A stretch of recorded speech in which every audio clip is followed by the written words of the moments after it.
अगर आपने अभी तक सभी पार्ट नहीं देखे हैं तो आपको मेरे YouTube चैनल पर सारे पार्ट मिल जाएंगे। पहले जाकर उन्हें जरूर देखिए, फिर इस पार्ट को आगे देखें ताकि आपको पूरी कहानी अच्छे से समझ आए। समय यात्रा करने के बाद नारुतो आखिरकार कुरामा से सुलह करने वाला था। अपने भोले स्वरूप को अलविदा कहने के तुरंत बाद नारुतो अकेले कुरामा की सील पर गया। पूरी जिंदगी जीने के बाद उसने आसानी से कुरामा को अनसील कर दिया। कुरामा पिंजरे से फट पड़ा, गरजते हुए पूछा कि असली नारुतो कहाँ है। नारुतो मुस्कुराया और कहा कि उसके सामने खड़ा वही असली नारुतो है। उसने कुरामा को चुनने दिया, इस बार रस्साकशी करनी है या फिस्ट बम्प। हालांकि कुरामा जानता था कि नारुतो भविष्य से आया है। उसका घमंडी स्वभाव उसे नारुतो की यादों को करीब से देखने से रोकता था और सामने खड़े नारुतो को स्वीकार करना तो दूर की बात थी। अचानक एक टेल्ड बीस्ट बॉल नारुतो पर दागी गई, लेकिन वह शांत खड़ा रहा और आत्मविश्वासी भाव बनाए रखा। एक पीली चमक दिखाई दी और नारुतो वहीं से गायब हो गया। सुरक्षित उतरने के बाद नारुतो ने खुशी से आवाज लगाई। डैड उसे पहले से पता था कि मिनाटो उसे बचाने आएगा। मिनाटो हैरान था कि नारुतो उसे पहचानता है, लेकिन उसे और भी ज्यादा झटका इस बात से लगा कि कुरामा की सील पूरी तरह टूट चुकी थी। उसके द्वारा पहले से तय किए अनुसार मिनाटो को तभी प्रकट होना था जब कुरामा की 8वीं पूंछ निकले और वह अनसील हो रहा हो। नारुतो ने मुस्कुराकर समझाया कि उसने खुद सील तोड़ी है और मिनाटो से कहा कि थोड़ा इंतजार करो जब तक वह कुरामा को वश में नहीं कर लेता। नारुतो की मौजूदा ताकत से कुरामा को हराना कोई चुनौती नहीं थी, लेकिन कुरामा से मिलने की उसकी एक और वजह थी, अपने 3 सदस्यों वाले परिवार को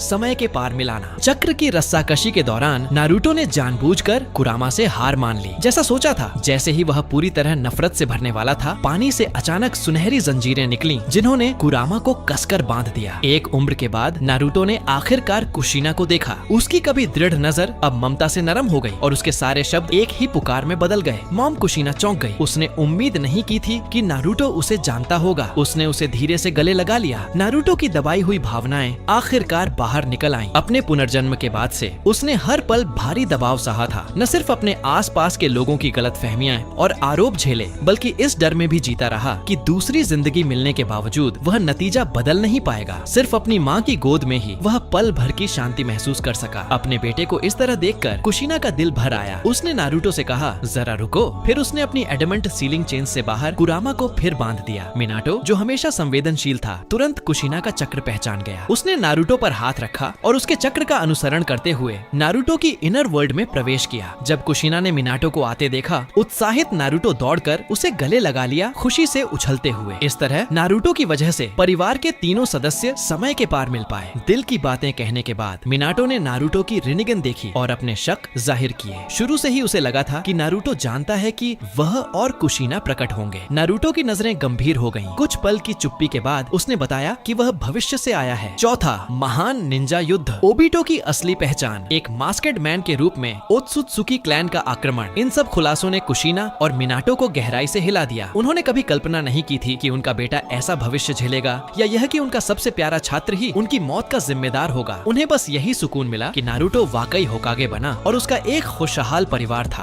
दुर्भाग्य से इसके बावजूद वह अंतिम अकेलेपन से बच नहीं पाया। मर चुके होने के नाते वे बस अपने बेटे पर विश्वास कर सकते थे। अच्छे पल हमेशा छोटे होते हैं। जैसे जैसे उनका चक्र धीरे धीरे खत्म होता गया, कुशीना और मिनाटो के शरीर और अधिक पारदर्शी होते गए और विदाई का समय आ गया। मिनाटो ने कुशीना से कहा कि नारुतो से जल्दी कुछ कह ले। कुशीना ने जल्दी से नारुतो को गले लगाया और आंसुओं में कहा, माफ करना कि तुम्हें 9 टेल्स जिनचुरिकी बनाया और इतनी भारी जिम्मेदारी तुम्हारे कंधों पर डाली। आंसू भरी आंखों से नारुतो ने कुशीना से कहा, माँ, तुम्हें माफी मांगने की जरूरत नहीं। हालांकि कुरामा अभी उस पर भरोसा नहीं करता था। 9 टेल्स जिनचुरिकी होना कोई बदकिस्मती नहीं थी। इसके अलावा जिनचुरिकी बनने से पहले भी वह पहले से ही अपने माता पिता के प्यार से भरा हुआ था, तो वह बहुत खुश था। मिनाटो संतुष्ट हुआ और नारुतो की तारीफ की कि वह सच में बड़ा हो गया है। वह और कुशीना आंसुओं के साथ तसल्ली महसूस करते हुए धीरे धीरे गायब होने लगे। नारुतो ने पूरी कोशिश की कि वह चीरफुल दिखे ताकि उन्हें तसल्ली मिले। सबके साथ होने से वह अकेला नहीं होगा और इस बार वह निश्चित रूप से सफल होगा। यह कहते हुए नारुतो इतना रो रहा था कि ठीक से बोल भी नहीं पा रहा था। आंखें खोलने की हिम्मत नहीं कर रहा था कि अपने माता पिता को गायब होते देखे। चाहे उसकी उपलब्धियां कितनी भी बड़ी क्यों न रही हों, अपने माता पिता के सामने वह बस एक बच्चा था जो कुछ नहीं कर सकता था सिवाय रोने के। आखिरकार नारुतो ने रोते हुए मिनाटो और कुशीना को अलविदा कहा। उसकी चेतना वापस कुरामा की सील के अंधेरे ठंडे स्थान पर लौट आई। अपने माता पिता से मिली आत्मविश्वास के साथ उसकी आंखों में अब कोई भ्रम नहीं था। एक गरज के साथ नारुतो ने अपना चक्र पूरी तरह से मुक्त कर दिया। उसकी पीठ से दर्जनों एडमेंट सीलिंग चेन्स निकली जिन्होंने कुरामा को कसकर बांध दिया। नारुतो इस शक्ति को देखकर देखकर हैरान रह गया। यह क्या था? दरअसल जाते जाते उसकी शुद्ध आत्मा एक कैटलिस्ट बन गई थी, जिसने नारुतो को उजुमाकी क्लैन की परिपूर्ण ब्लड लाइन जगाने में मदद की। कुशीना के चक्र से संपर्क में आने के बाद नारुतो में असली उजुमाकी ब्लड लाइन पूरी तरह सक्रिय हो गई। इस पल उसने महसूस किया कि उसका चक्र तेजी से बढ़ रहा है। उसने अपने पिछले स्वरूप और अपनी माँ से मिले तोहफों को महसूस किया और भावुक हो गया। तो यही है उजुमाकी क्लैन का परिपूर्ण चक्र। मैंने कभी नहीं सोचा था कि मेरे पास ऐसी शक्ति होगी। कुरामा ने अविश्वास से नारुतो को देखा। उसे बांधने वाली जंजीरें कुशीना की जंजीरों से भी ज्यादा मजबूत थीं। यह एहसास बिल्कुल वैसा ही था जैसे उसकी पहली जिंचुरी की युद्ध काल की सबसे ताकतवर कुनोइची मिटो उजुमाकी। नारुतो कुरामा की आंख तक कूदकर बोला, क्या अब भी लड़ना चाहते हो कुरामा? कुरामा का गुस्सा आसमान में लाल आग बन गया। उसने नारुतो को झटकने की कोशिश की और अपनी सारी ताकत एक टेल्ड बीस्ट बॉल में इकट्ठा की और उस पर दागा दी। नारुतो मुस्कुराया, हाथ उठाकर उस टेल्ड बीस्ट बॉल का सामना किया और तुरंत एक विशाल रसेंगन बनाया जिसका आकार टेल्ड बीस्ट बॉल के बराबर था। रसेंगन और टेल्ड बीस्ट बॉल टकराए और धमाके के साथ फट पड़े। कुरामा की आंखें कांप उठी। उसने टेल्ड बीस्ट बॉल को रसेंगन से रोक दिया। यह कैसे संभव था? सिर्फ एक पल में उस बच्चे की शक्ति और भी ज्यादा बढ़ गई थी। कुरामा सोचने पर मजबूर हो गया कि नारुतो आखिर गुजरा किस दौर से है। नारुतो मुस्कुराया और अपनी मुट्ठी आगे बढ़ाई। अगर सब जानना चाहते हो तो मेरे साथ फिस्ट बम्प करो। इसी समय नारुतो ने अपनी मुट्ठी बढ़ाई, कुरामा को फिस्ट बम्प का संकेत दिया। लेकिन कुरामा घमंडी बनते हुए नारुतो से बोला कि वह बहुत पास न आए। यह देखकर नारुतो ने बात करना बंद कर दिया। उसने अचानक अपनी रिनिगन चौड़ी खोल दी और कुरामा को वहीं जकड़ दिया। तुरंत ही कुरामा की आंखें रिनिगन में बदल गईं। ढेर सारी यादें उसके दिमाग में उमड़ने लगीं। सबसे पहले उसने पिछली जिंदगी की महान शिनोबी वर्ल्ड वॉर देखी। नारुतो का दिल छू लेने वाला इकरार उसे बता रहा था कि वह अब सिर्फ नाइन टेल्स फॉक्स नहीं रहा। तभी से दोनों आधिकारिक रूप से एक हो गए और परफेक्ट नाइन टेल्स मोड सक्रिय किया। यह देखकर कुरामा चौंक गया और सोचा कि वह इस लड़के को कैसे मान सकता है। अगला दृश्य उसने देखा कि वह खुद नारुतो और सस्के के साथ टीम बनाकर सुसानु पहनकर युद्ध भूमि में तबाही मचा रहा है। उसने कभी नहीं सोचा था कि यह इतना शानदार होगा। दृश्य तेजी से बदलते रहे। जब कुरामा ने खुद को मडारा द्वारा नारुतो के शरीर से निकाला जाते देखा तो उसके दिल में चुभन हुई। क्या इसका मतलब यह नहीं कि लड़का मर जाएगा? इसके तुरंत बाद उसने फिर से सेज ऑफ सिक्स पाथ्स को प्रकट होते देखा। सभी नाइन टेल्ड बीस्ट का मिलन हुआ। कुरामा की नजरें तेज हो गईं। क्या यह लड़का वही नीली आंखों और सुनहरे बालों वाला बच्चा हो सकता है जिसके बारे में बूढ़े आदमी ने कहा था? दृश्य बदला। वर्षों की शांति के बाद शिनोबी वर्ल्ड में उसने देखा Naruto multi shadow clone jutsu का इस्तेमाल कर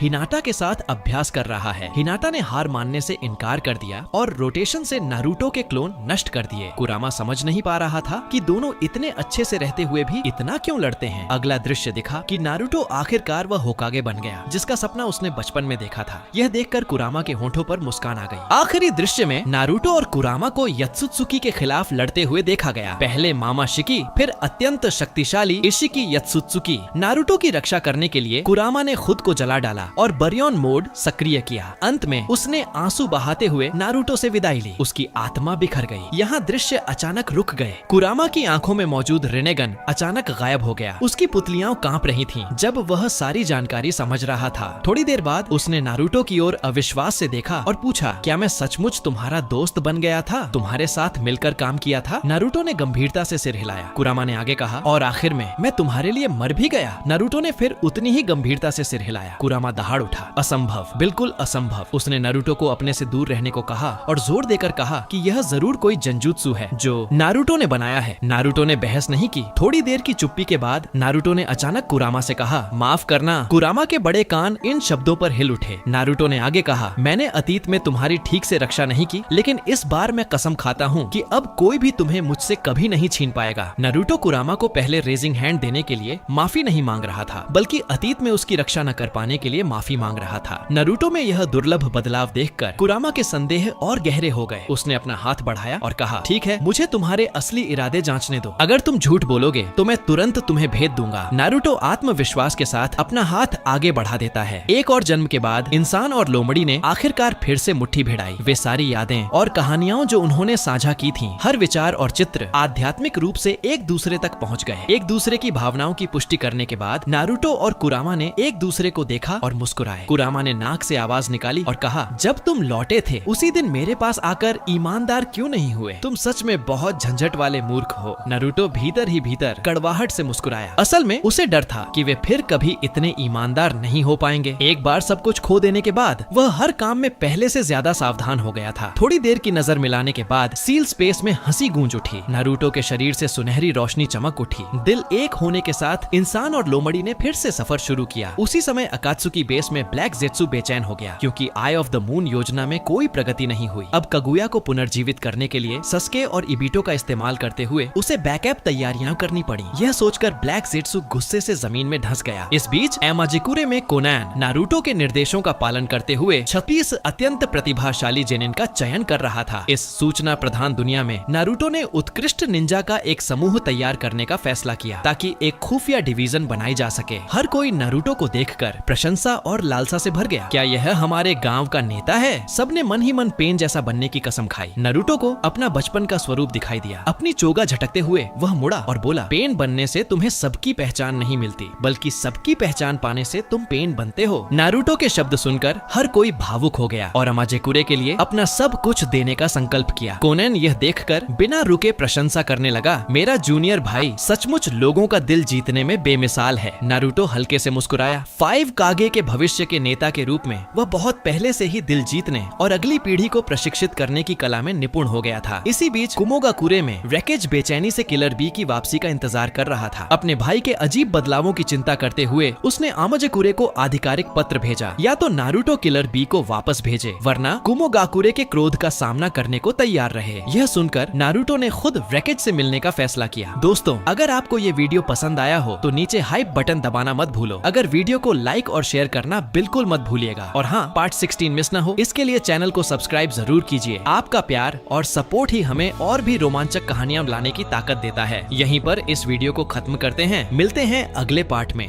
Everybody knows that I'm breaking down. Everybody knows I ain't faking now. Everybody knows my heart's vacant now. Yeah, she hates me now. I made mistakes, but now I don't ever wanna be alone. I don't really ever feel at home. On my own, in the zone. That's the only way I know.